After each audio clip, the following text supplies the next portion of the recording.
Hello, it's Andy Graham of Hobo Traveler. I'm in Natitingou Benin, West Africa, and I'm going to try to show you that the governments of West Africa are working to try to encourage the growing of vegetables and stuff.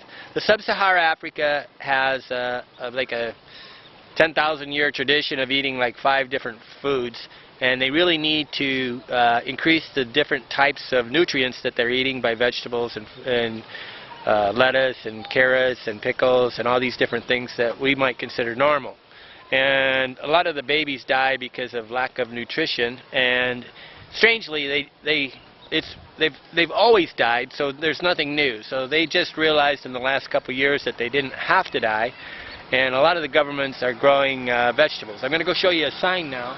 I'll show you the vegetables that are growing along the river. They need a lot of water for vegetables, and so they've got this little river right now. I mean, this is dry season, so there's not a lot of water in the river. I mean, but I suppose in high season this would come all the way up to the top of the ridge and cover this all in water. So this is like the floodplain, or no, this is the river bed right now that they're growing on.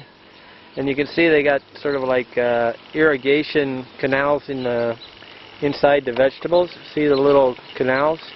I'm not sure that's what they are, but they've separated them by little things. They also grow up on mounds because when it does rain, it can rain so much that it needs to have a very good trough or area to do it. So all along this what would you call it, gully-like, there's vegetables growing. I will show you the sign I think that's promoting by the government. This isn't an ONG. A lot of times the ONGs are just clueless as to what the real issues are, but the governments are really the solution to any country's problem. Okay, this is actually the Natitingou community that's doing this, Commune de Natitingou, and then they got a project here.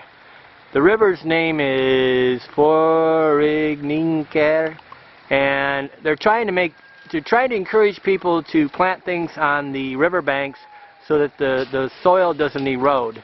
I suppose there's 2 or 3 different goals here on this.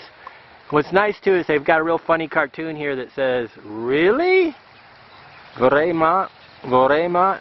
And so this is a very localized project and very personalized, and what they got the Global Water Partnership with West African, and well, I'll try to show you the other sign. But so what they're planting is vegetables alongside the riverbank, and a lot of different things are growing to slow down on the erosion of the land into the river, probably mostly during high season, rainy season.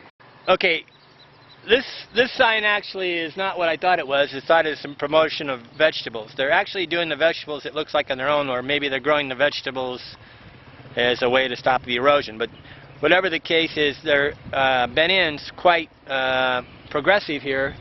They're trying to say in Benin that you shouldn't, you're prohibited of doing certain things alongside the riverbed. You can't burn things. You can't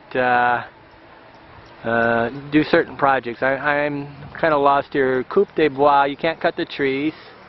You can't burn the bushes.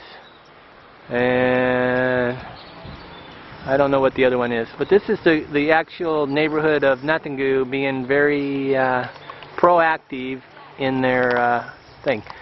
All along, I've been in Indonesia after an earthquake.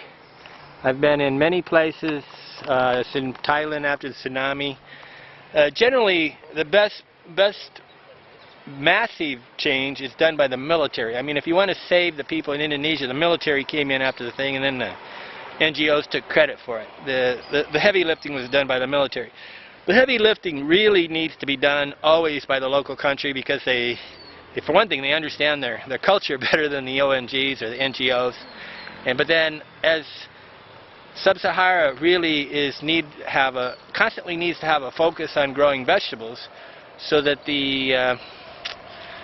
the brain and the mind and all the stuff has the proper nutrients to function properly. It's not as simple as just saying we all are the same. We also have to have all the foods and alimentación, the foods and nourishments and micronourishments and things that would create a healthy brain so that we can live happily and innovative and not be sleeping. Sometimes I say they're sleeping because it's like the machine is not run properly. Machine de